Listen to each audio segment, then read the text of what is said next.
Mas vamos lá. Eu quero começar hoje compartilhando um pouco da minha história. Nós vamos falar de relacionamento e eu e a Sandra estamos chegando a 22 anos de casados. E eu queria só não contar a minha história, mas hoje eu fui pensar, quando o bispo me passou esse tema, falou, né, vamos falar sobre relacionamento esse mês todo, e eu falei, eu vou contar um pouco do que eu vivi, como um testemunho.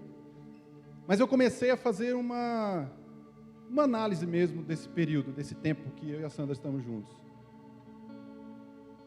E a gente teve um começo assim bem despretensioso, né? Eu trabalhava na sede, no som, era a minha profissão, eu era realmente contratado para fazer aquilo. Então eu fechava igreja, abria igreja, fazia toda essa coisa de som aí, que não era tão complexo igual é hoje, tão cheia de coisa. Era um pouco mais simples, mas eu estava lá no rala. E ela começou a me observar. Eu podia falar em outras palavras isso para tirar uma ondinha, mas eu vou falar assim, ela começou a me observar e ver em mim um potencial homem de Deus. Tá? Ela não está aqui para se defender, mas ela deve estar assistindo. Então, eu posso falar, eu estou com o microfone. Mas, de fato, ela começou a me observar trabalhando ali. E é assim, né, gente, que começa o relacionamento, né? Foi um começo realmente despretensioso. Eu lembro que a nossa primeira conversa foi uma conversa muito simples. Ela morava perto, lá na 102 Sul, lá no Cine de São Francisco, onde era a sede, onde era um cinema, e o bispo transformou em igreja, especialidade dos crentes de hoje, transformar a sala vazia em igreja, né? É um som de Absalão, né? Absalão em todo lugar. E um dia eu fui levar ela em casa, porque a gente já sabia assim um do outro, já estava aquela coisa assim. E eu lembro que engraçado que na primeira conversa foi tão despretensiosa, tão simples, que que ela falou para mim de um gosto que ela tinha com frango. Ela falou, não gosto de frango de determinado jeito. Nossa, né, que papo, né? Tá certo. E a partir daí a gente começou a se cortejar. Ia para um lugar, chamava o outro, não estava namorando ainda.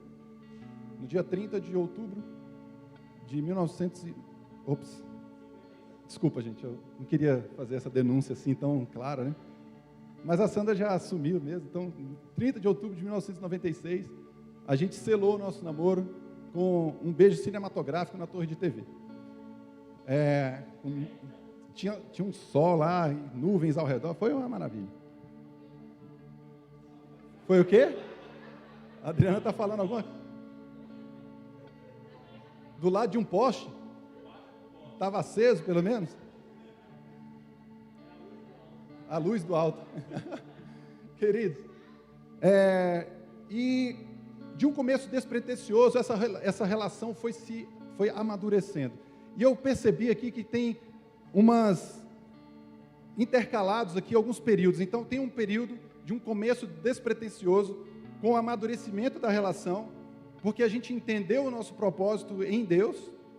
Quando nós entendemos que queríamos buscar o mesmo Deus com a mesma intensidade, com o mesmo propósito, a gente falou, opa, eu acho que nós somos feitos um para o outro. E com isso chegaram o quê? Os votos. O que são os votos?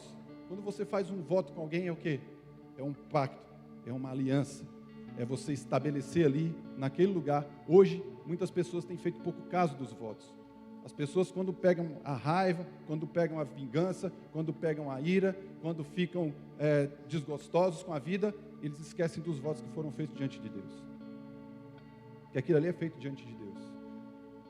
Depois dos votos vem um período de amadurecimento de novo. Que é o quê? Depois que você volta do casamento, você vai para morar junto. Embora no primeiro dia eu tenha pego meu carro e seguido para a casa do meu pai, depois percebi e voltei. Depois que eu voltei a trabalhar, né? Então voltamos, fomos morar junto. No primeiro dia que eu fui trabalhar, na volta eu fui para a casa do meu pai, o carro foi sozinho. Aí eu falei, meu Deus, não é aqui não. Eu lembro até hoje exatamente onde eu estava. No eixo monumental, seguindo na direção do Guará. Eu falei, gente, é no sudoeste que eu moro. Morar junto, estabelecer um ministério juntos, aprender a respeitar as diferenças e o limite, porque quando você está namorando é uma coisa, quando você está dentro de casa muda. Você percebe algumas coisas, mas você morar dentro da mesma casa é diferente. Quantos são casados e concordam comigo? Diga amém. A intimidade do casal, dividir as contas, fazer uma planilha junto, olhar. A gente fez muito isso, viu, gente? Fazer planilha, calcular até o house que comprava. Comprar um house para te beijar. 50 centavos. Igual o... Como é que é o nome dele lá? O pai do Cris? Július, né? Contava tudo. E aí depois desse amadurecimento começa a aparecer mais os conflitos, porque no começo você está assim, meio ainda naquela coisa da lua de mel, né? Ai, que gostoso, que bom, que legal, nós estamos curtindo essa vida aqui, de repente aparece um conflito com alguma situação. E aí você aprende a lidar com aquilo. Eu lembro muito bem hoje que uma das coisas que mais me ajudou, a gente leu muita coisa junto, muita coisa, muito livro antes, lemos mesmo, muito livro. 6 meses antes a gente estava engolindo livro sobre relacionamento. Quando a gente se casou, que a gente começou a ver que o conflito estava muito dentro da comunicação, aí a gente comprou um livro que eu não vou esquecer nunca, que chama Homens são de Marte, Mulheres são de Vênus. A gente leu esse livro mais de uma vez, ficamos no livro de cabeceira, porque isso ajudou muito a gente a resolver vários conflitos. Para a gente entender como é que funciona a cabeça de cada um. Porque quando a gente caiu dentro do casamento, a gente entendeu, peraí, você pensa de um jeito, eu penso de outro, você veio de uma família, eu vim de outra. Mesmo que isso estivesse claro quando eu ia na casa dos pais dela, quando ela vinha na minha casa, são famílias bem diferentes. E aí vem um outro período de amadurecimento, de novo, que é o quê? Quando a gente começa a entender a administração das finanças, a entender a administração da comunicação. E aí a gente teve uma mudança também de apartamento para uma casa, que foi uma coisa que, olha que interessante, a gente morava num apartamento e a Sandra tinha morado em apartamento a vida inteira. E depois de alguns anos de casado, de 7 anos de casado, a gente se mudou para uma casa. Pergunta se ela quer sair da casa. De jeito nenhum. Ela falou que se a gente mudar daqui um dia para ir para algum lugar, é para alugar a casa, para se a gente quiser voltar, a gente voltar para casa. Então foram mudanças que vão acontecendo e que a gente vai administrando. Então foi um outro período de amadurecimento.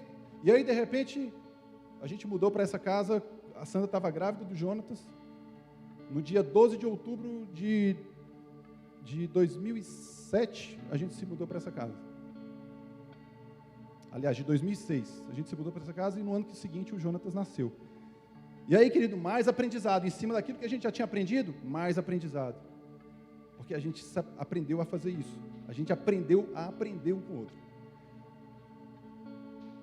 E aí, de repente, vem um amadurecimento com os filhos, vem um amadurecimento assim que você fala, meu Deus, de onde veio isso? Porque a gente viu uma coisa incrível, que foi, eu vou botar entre aspas, porque não é totalmente essa frase que eu queria dizer, mas o fim das brigas. Sabe quando você afina? E quando você vai brigar porque a roupa não está no varal do jeito que queria? Aí você fala, cara, sabe, não vale a pena, para quê?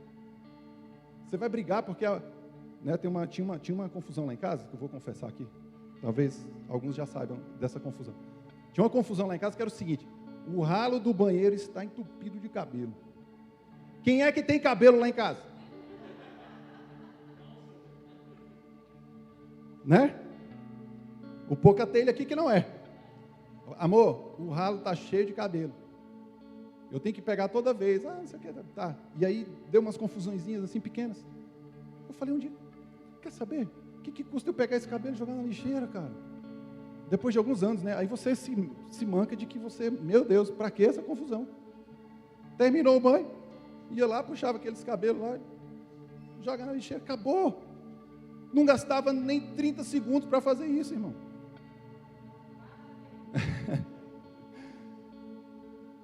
E assim, nós estamos há 22 anos casados, porque a gente entendeu isso. Mas eu quero falar de uma coisa aqui muito importante. Efésios capítulo 5, versículo 31 a 32. Eu vou fazer hoje, talvez que nem o Rafael faz, que é esticar a pregação, né? Até umas 8, 9h40, mais ou menos. Eu não, né? Falei para ele, vai olhar a duração dos cultos que você dirigiu aqui. Que era para ter 1 hora, 1h20, 1h30. Mentira. Que é briga interna, tá, gente? Briga de dentro de casa. Briga de irmão. Estou brincando. Mas Efésios 5, 31 a 32, eu fui pesquisar sobre esse versículo e eu vi uma coisa maravilhosa que eu ainda não tinha percebido.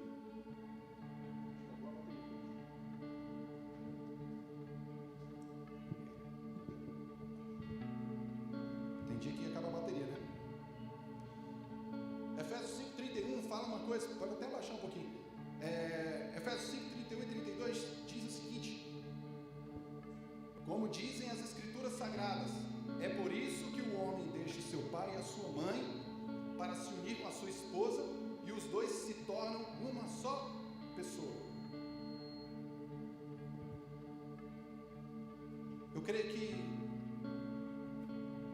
e aqui falando 32 fala, há uma verdade, vamos lá? Vamos ler de novo, volta aí. Por isso deixará o homem seu pai e sua mãe, se unirá à sua mulher, e serão dois numa só carne. 32, grande é esse mistério, digo, porém, a respeito de Cristo e da igreja. Na versão que eu li tem assim, há uma verdade imensa revelada nessa passagem das Escrituras, e eu entendo que ela está falando a respeito de Cristo e da igreja, embora Deus estivesse falando naquele momento para Adão e Eva. Queridos, hoje nós formamos uma família. A Sandra saiu da sua casa, eu saí da minha casa. A gente tinha famílias funcionais. A família da Sandra tinha pai, mãe e as irmãs, todas vivendo até o final. Meus pais também foram casados até o fim. Eu e meus irmãos sempre tivemos essa família funcional. Mas mesmo assim a gente tem que sair de casa. Mesmo assim você tem que deixar a sua casa. A Bíblia fala muito claramente, deixa a sua casa. Mas sabe o que acontece? Sabe para que é isso? Por que você tem que sair da sua casa? Voltando lá na minha história com a da Sandra, para alcançar maturidade. Para alcançar maturidade. Para alcançar maturidade. Não tem como você amadurecer. É igual você pegar o seu filho e colocar ele em situações que ele ainda não viveu, para que ele vá amadurecendo. Um dia o Jonatas tinha que ir para a psicóloga, eu falei, você, lá da minha casa, no Guaraparque, até na 32 aqui. Eu falei, filho, pega a bicicleta e vai, eu vou te dar o mapa, o endereço, e você vai. E ele se encorajou, foi. Ele só não continuou indo, porque era realmente um horário muito apertado para a gente, e o sol estava tinindo, era de 11 a meio-dia. Então ele chegava em casa parecendo uma tampa de marmita. Eu falei, tá, filho, eu vou te levar por causa dessa situação. Né? Não que desabonasse, mas assim, ele podia fazer isso, porque várias pessoas fazem isso, mas eu não, realmente o horário fica apertado. Mas para que eu quis fazer isso? Para que a gente faz isso? Para que o filho chegue à maturidade. Deus, quando Ele fala isso para você, vai embora da sua casa, para que você alcance maturidade, para que você deixe de depender dos seus pais e comece a depender de Deus. Porque quando você casa, você vai embora, querido, se você não tiver Deus, a chance de dar certo as coisas é pequena. Se você não botar Deus no meio desse relacionamento. Sabe por que tem gente que mesmo que sai de casa, não amadurece? Porque ele saiu da casa dele, mas a casa dele não saiu de dentro dele. O que eu chamo de a casa dele? Eu chamo de hábitos. Que você... Não, que tá bom. Já tá legal aqui. Pode deixar. Obrigado. Por causa da transmissão?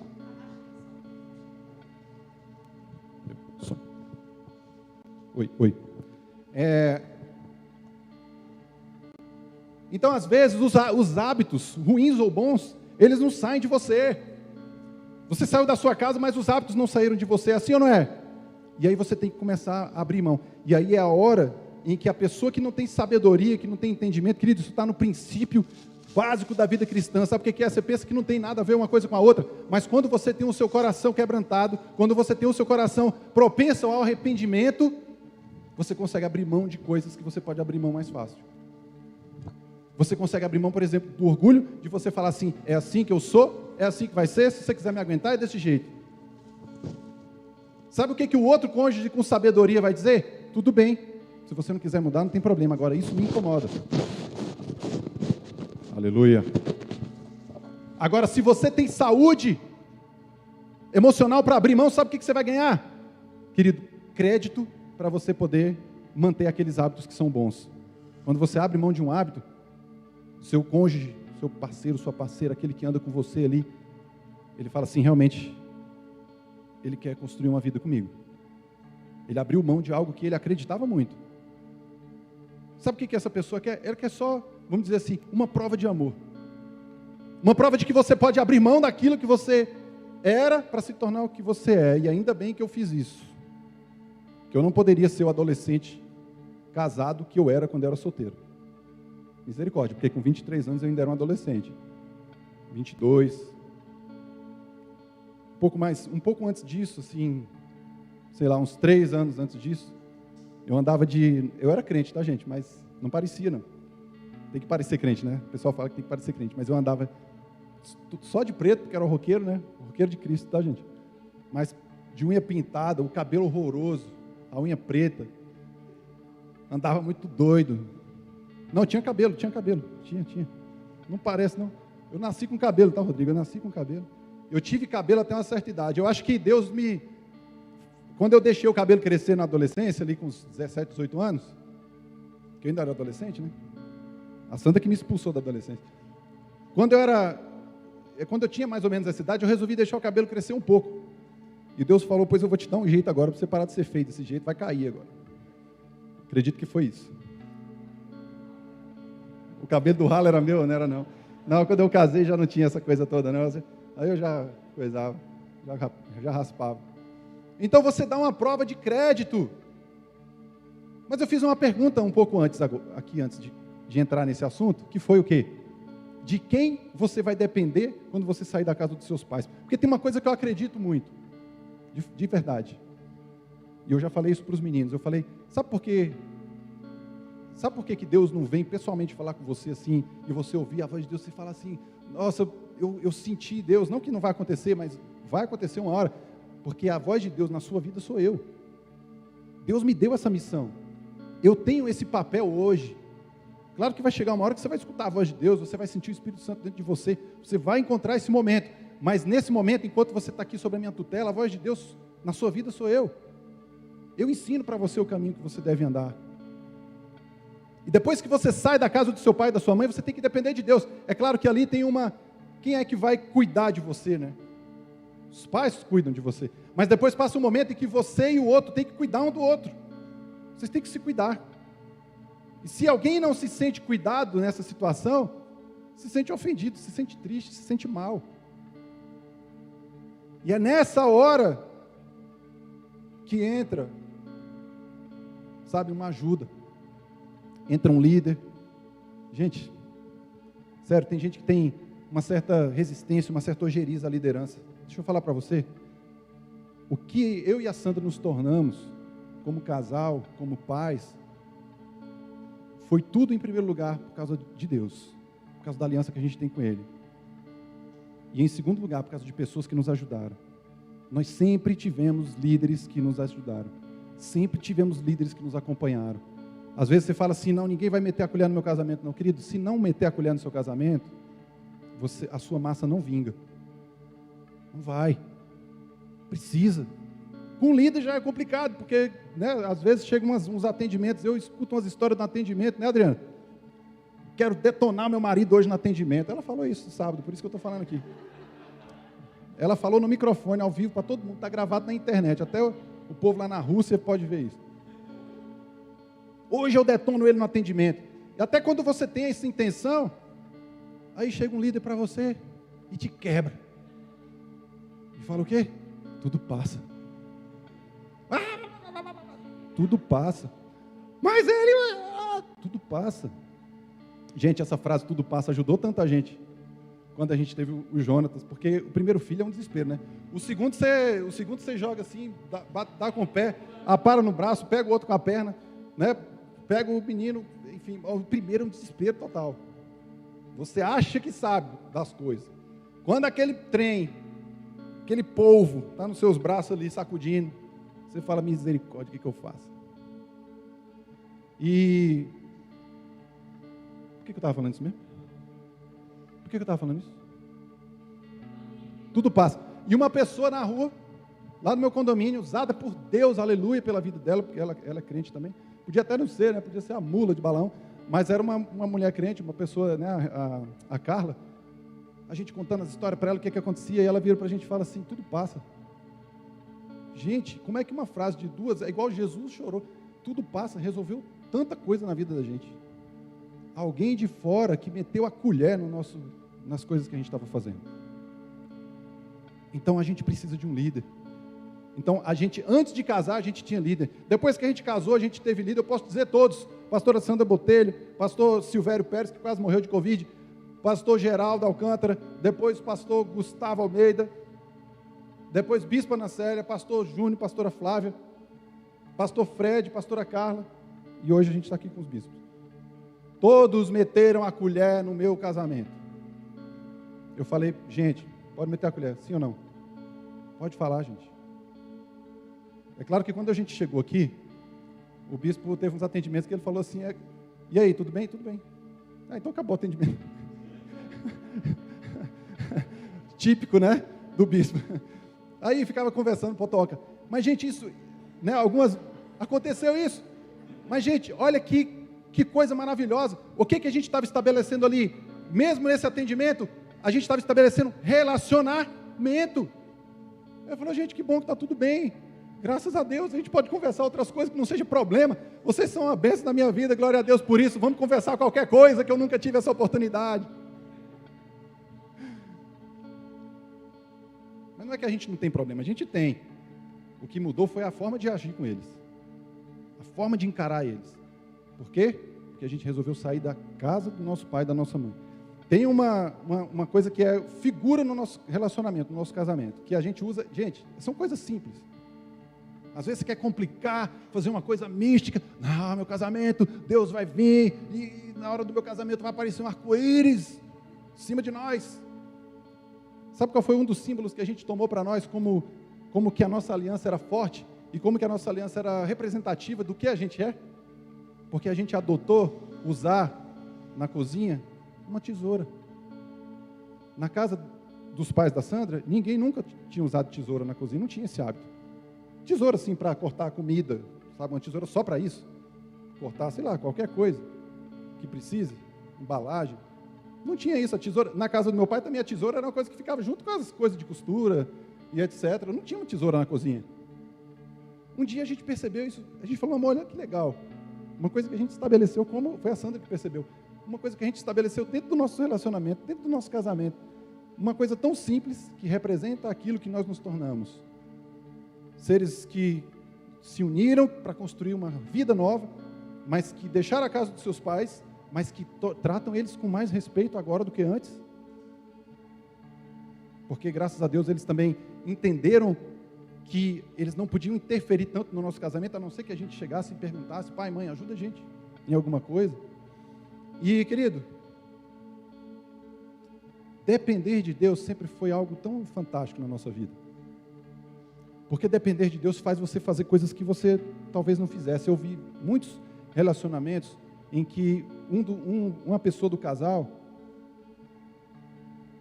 por exemplo, gasta o dinheiro sem o outro saber. Isso é sinal de um problema, que pode dar muita encrenca. Tem casais que gostam de lidar com as finanças conjuntas, que é o meu caso, com a Sandra. Tem casais que gostam de lidar com as finanças separadas, glória a Deus. É do jeito que sua família funcionar. Agora, lá em casa foi o seguinte: uma vez eu passei numa feira de livro, nosso dinheiro era contado, eu lembro até hoje, passei na feira do livro lá no Pátio Brasil, e tinha um box assim, dos livros do Senhor dos Anéis. Eu falei: é agora que eu compro. 50 pila, estava na moda, né? Comprei, cheguei em casa: olha, amor, os livros, que legal. É o quê? Você comprou esse livro? Comprei. Nosso orçamento está contado, meu filho. Como é que você me compra livro? Não fala nada. Eu não tinha nem... né, já tinha celular naquela época. Acredite se quiser, a gente pegou essa tecnologia no começo do nosso casamento. Mas, aqueles tijolão, né? Mas, quase deu uma confusão. E foi tão simbólico para nós que até hoje a gente lembra disso, né? Lembra aquela vez que você comprou aqueles livros? Hoje não tem tanto problema. Graças a Deus a gente evoluiu, né, gente? A gente cresceu. Mas sabe o que é legal nisso? É que tudo isso tem a ver com um versículo que está na Bíblia. Um texto que está na Bíblia que diz assim, Efésios capítulo 4, versículo 9. Efésios 4, 9. Diz assim... Efésios não, gente, desculpa, Eclesiastes, foi mal. Eclesiastes 4, 9.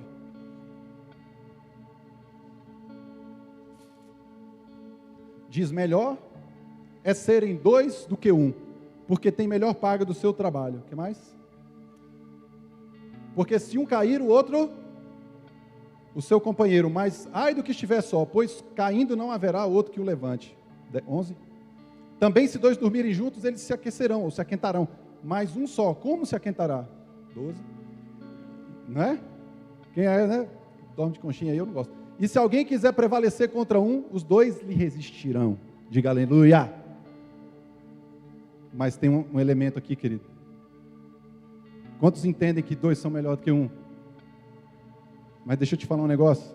Aqui está falando uma coisa incrível. E o cordão de 3 dobras não se quebra tão depressa. Agora, olha que interessante. O versículo começa falando de 2.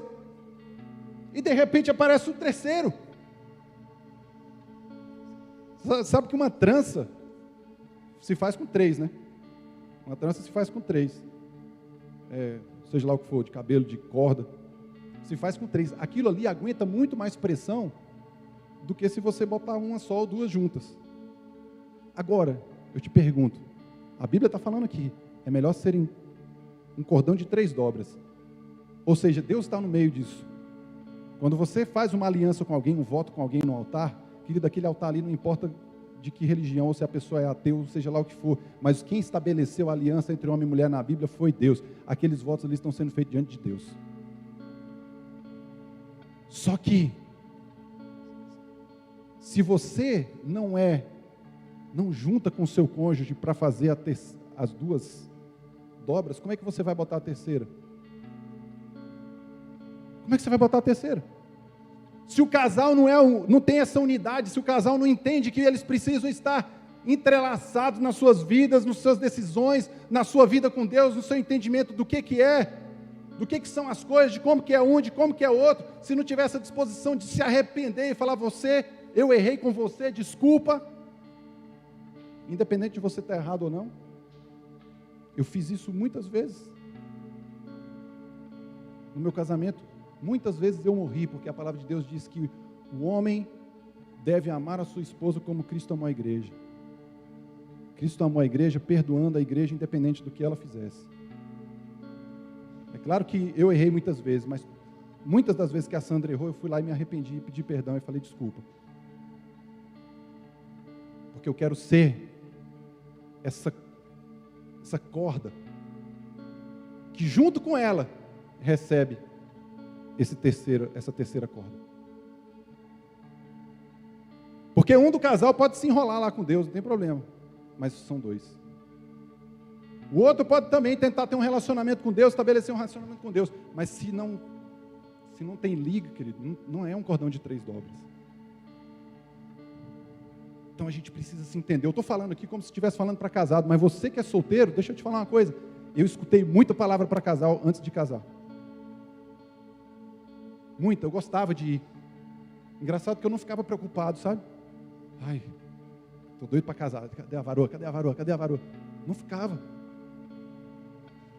Nunca tive essa ansiedade assim. Às vezes a pessoa fala que era lerdeza, né? Ou era sonsidez mesmo, é porque era sonso. E vou falar que não era. Era porque tinha uma paz em Deus tão grande com isso. Porque meus pais sempre foram um referencial muito forte para mim. E eu falava, Deus vai me ajeitar. E Ele me ajeitou numa hora que eu nem esperava. Sério, eu não esperava. Da mesma forma que quando eu casei, a gente planejando fazer uma casa, sabe aqui no Guará, aquelas casas que tem muito no Guará, né? A casa da frente e a casa do fundo, né, Renato? A casa da sua mãezinha lá. Aí, atrás tinha uma casinha de fundo e a gente foi lá olhar. Falou, não, vamos construir aqui em cima. Meu pai falou, não, pode construir se quiser. constrói aí uma parte, sobe aí para ficar maior e tal, e vocês vêm morar aqui. E em menos de 6 meses depois, meu sogro, nos deu um apartamento. Eu não esperava também. Tudo foi suprimento de Deus. A minha história é muito parecida com a do Rafael nesse sentido.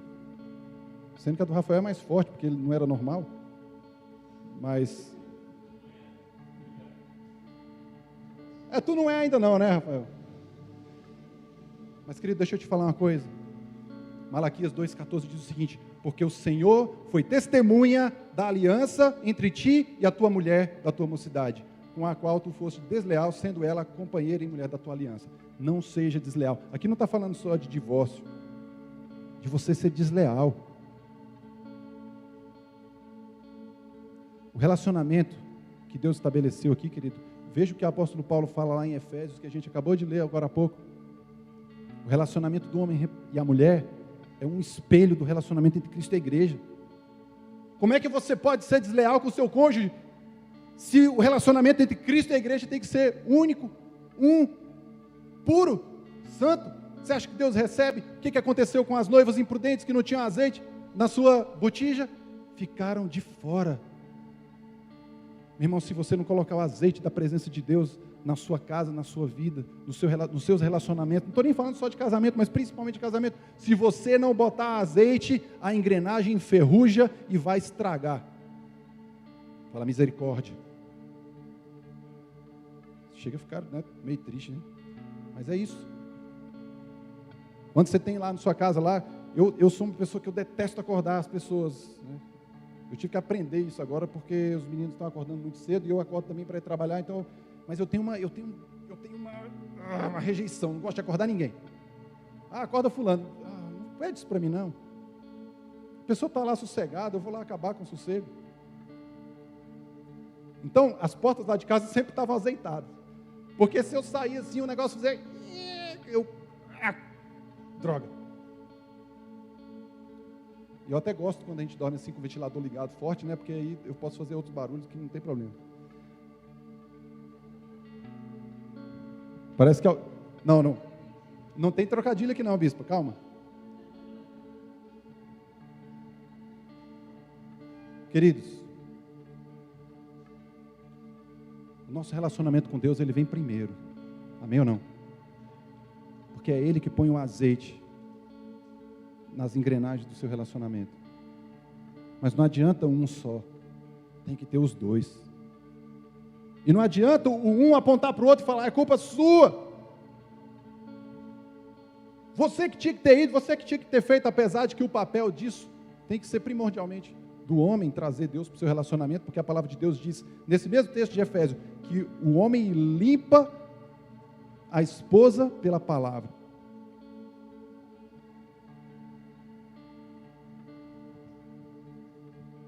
Porque Cristo limpa a igreja pela palavra. É assim que as coisas funcionam. Então não tem, e eu quero chegar agora no ponto que eu queria chegar, para terminar, que é, se você não estabelecer um relacionamento sincero, direto com Deus, a sua vida toda, mas especialmente o seu casamento, a chance de dar errado é muito grande. A chance de você ter problemas é muito grande. Estabelecer um relacionamento, a bispa estava falando esses dias do Salmo 1 dia domingo, é um salmo que eu gosto muito. Quando eu tinha 30 anos, meu pai leu esse salmo no meu aniversário, eu peguei aquilo para mim de uma forma muito intensa, nunca esqueço, de 33 anos na verdade. Ele falou: eu quero ler para você, meu filho, o Salmo 1. E eu falei: é isso que eu quero para a minha vida. Porque lá no Salmo 1, versículo 4, 5 diz: ele será como a árvore plantada junto às correntes de águas, que no devido tempo dá o seu fruto e cuja folhagem não murcha. O nosso casamento precisa dessa água o tempo inteiro. Você fala: mas tem um deserto aqui, tem um deserto. Está seco o negócio. Deixa eu te falar um negócio, querido. Você já viu raiz de planta do cerrado? Você vai numa floresta, numa mata atlântica, as raízes estão assim, saindo por cima da terra. Você pega uma planta nativa do cerrado, ela tem um negócio chamado raiz pivotante. A raiz dela não é assim, espalhada, né, bispo? A raiz dela é assim, ó, porque ela vai lá no fundo para encontrar água. Meu irmão, se um dia você vê que seu córrego secou, você vai com a sua raiz, você tem que ir com a sua raiz mais fundo, mais fundo, mais fundo, mais fundo, porque você precisa encontrar a água que flui do trono de Deus para regar a sua vida, para o seu casamento, a sua vida e o seu casamento serem frutíferos o tempo inteiro. Não tem como você viver com isso, não tem como viver com isso, sem isso. As pessoas na pandemia estão desestruturadas, o casamento está pegando fogo, o trem está feio. Por quê? Falta uma raiz. Se você, que vai buscar água lá longe. Querido, se você não tiver palavra de Deus, aqui na igreja, na sua célula, na sua casa, lendo a Bíblia, lendo o livro, buscando em Deus, orando, jejuando, se ajoelhando, se arrependendo, falando, Deus, estou aqui. Se você não tiver isso, querido, sua raiz fica fraca. E sabe o que acontece? Quando der algum sinal de seca na sua vida, acabou para você, porque a sua raiz não tem profundidade. É o que está acontecendo agora. Os relacionamentos não têm raiz, nem com Deus, nem com as pessoas. Se tivesse raiz, estava firme na rocha. Tem um versículo que eu gosto demais de Oséias 6:3, não precisa abrir não, que fala assim, conheçamos e prossigamos em conhecer ao Senhor. Eu estou falando aqui, eu podia estar falando assim, eu estou aqui falando do alto dos meus 22 anos de casamento. Mas sabe o que acontece? Se amanhã eu não decidir andar com Deus e ter uma aliança com a minha mulher, esses 22 acabam. Prossigamos, prossigamos, prossigamos, prossigamos, prossigamos. Relacionamento é isso, prossigamos, prossigamos, prossigamos, enfrenta. Sabe por que tem casal que separa? Porque na hora que está começando a se conhecer, vai embora. Tem gente que vai embora da presença de Deus, porque na hora que está começando a conhecer quem Deus é, que Deus não é só amor, que Deus também é justiça, que se ele pecar, ele também vai sofrer consequências, e que se ele não se arrepender, você vai entendendo isso. Todo relacionamento é assim, precisa ser amadurecido. Eu queria que você ficasse de pé. Nós precisamos dar continuidade ao nosso conhecer de Deus. Meu irmão, não vou fazer nenhuma oração milagrosa aqui. Não tem oração milagrosa para uma decisão que você tem que tomar.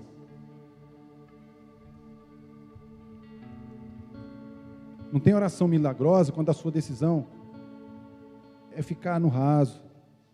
Não tem oração milagrosa quando a sua decisão é do jeito que tá bom. Se tiver que dar, deu. Não tem oração milagrosa quando a sua escolha diante do altar, nos votos, com Deus e com o seu cônjuge é, se não der certo, termino. Não tem. Não tem oração que muda isso, irmão. A oração só muda quando o coração está quebrantado e arrependido. Arrependido, arrependido. Porque você só se volta para Deus arrependido. Não tem como você se voltar para Deus orgulhoso. Não existe isso. Não tem como você manter um relacionamento com orgulho. Porque você não quer aprender, porque você não quer viver com aquela pessoa. Você não quer admitir. Isso é uma das coisas mais difíceis de você resolver. É o orgulho. Se você sustenta o orgulho, a palavra de Deus diz que Deus resiste ao soberbo. Porque o soberbo nem reconhece que ele está sendo soberbo. Essa que é a grande dificuldade.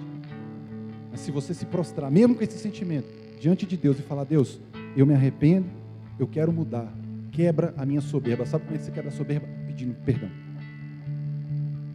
Você vai ter que passar a vergonha de pedir perdão. É assim que a gente aprende.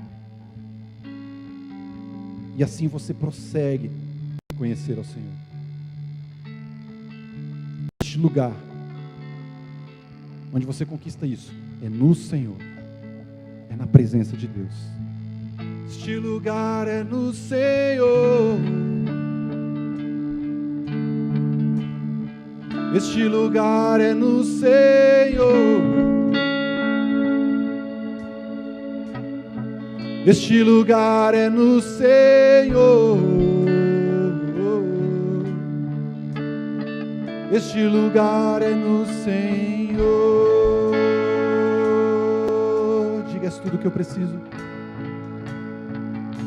És tudo que eu preciso, Jesus. És tudo que eu preciso, Jesus. És tudo que eu preciso, Jesus.